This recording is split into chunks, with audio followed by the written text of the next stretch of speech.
Hello children, this story is called I Don't Want to Talk About It. I don't want to talk about it. I thought it was coming. I was afraid it was coming. But when it did, I still couldn't believe it. I didn't want to believe it. We need to talk to you about something, my father said. He and my mother sat down across from each other like two birds on a telephone wire, with me in the middle. I just kept reading my book, trying not to hear, wanting not to hear. My mother placed her hand gently alongside my face, like she does when I've had a bad dream. I wished this was a dream. Your father and I are getting a divorce, she said. I wanted to pull my whole body inside a shell like a turtle so that my mother's words couldn't hurt me, especially that one word, divorce. You probably noticed that your mother and I haven't been getting along very well, my father said.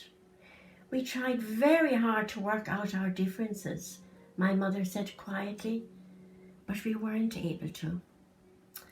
I remembered the nights I wanted to be an elephant so that I could crash through my parents' door and stop their mad, bad words.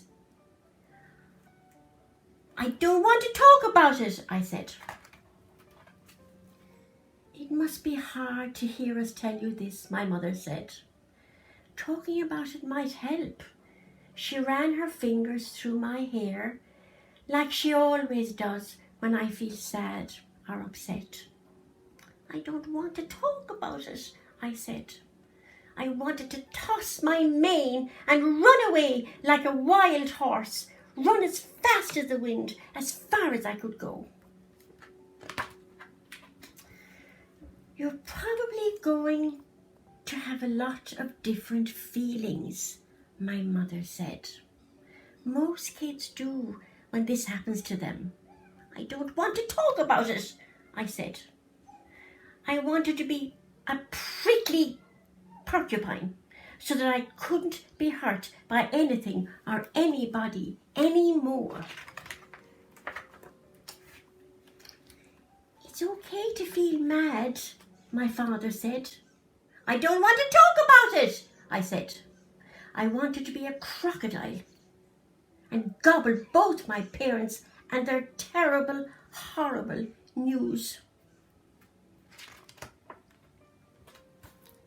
It's okay to be sad too, my mother said. I don't want to talk about it, I said. I wanted to be a fish so that my tears could fall into the river and no one would know how much I wanted to cry.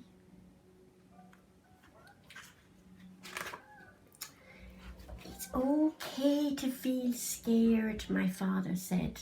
I don't want to talk about it, I said. I wanted to be a lion with a roar so loud that everyone would think I was very brave.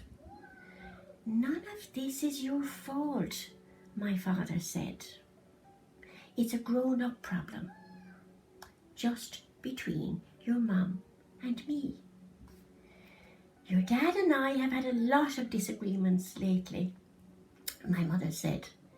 But one thing we never disagree about is how wonderful you are and how much we love you.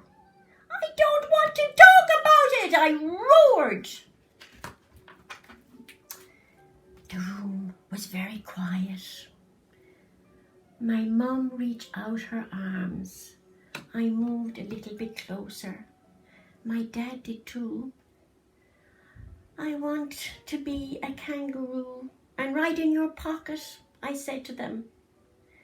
That way we couldn't leave you, my mum said. I nodded. She understood. I will always be your mum. Dad will always be your dad, she said, and we will never leave you. pushed away from my mother's arms and I rolled off the bed. I pretended to look out the window. It was spring. The robins were flying back from their winter homes. Talking about it might help, my mum said. I saw a bird hopping around our backyard, searching for something. I'd like to be that robin and fly away from you all, I cried. My dad said gently, Mum and I would fly right after you and bring you home. My mum and dad came over to the window and stood next to me. We watched the robin inspect the birdhouse my dad and I made last year. Where am I going to live? I wondered out loud. You'll live with me part of the time and part of the time with Dad, said my mum. We'll work it out so that you'll be spending time with both of us every week. We'll see each other a lot, said my dad. And you can talk to Mum or me on the phone whenever you like. When I'm with you, will we still cook and play checkers and go to the movies like always? I asked my dad. That won't change, said my dad. And when I'm with you, will we still garden and read and go on walks like always? I asked my mum. That won't change either, said my mum. So much had changed so fast. I was glad to hear that some things would stay the same. My dad said, we'll be living in different houses, but I think they'll be happier houses. I hope so.